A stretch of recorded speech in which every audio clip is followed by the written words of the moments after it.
ఇప్పుడు ఈడీ ఇప్పుడు ఎంటర్ అయింది. గతంలో ఎవరు ఎంటర్ అయ్యి ఈ వ్యవహారం అంతా బయటికి తీసుకొచ్చు? ఏసీబీ కేసు ఏమైంది?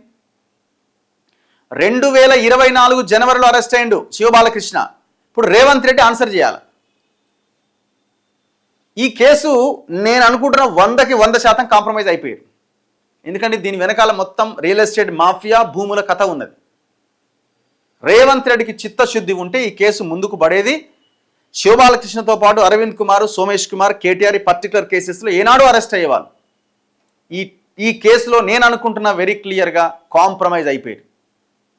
ఈడీ ఏదో వాళ్ళ విచారణలో భాగంగా వాళ్ళు ఎంటర్ అయి ఉంటారు. వాళ్ళు కూడా 4 రోజులు అయితే వాళ్ళు కూడా సైలెంట్గా ఉంటారు.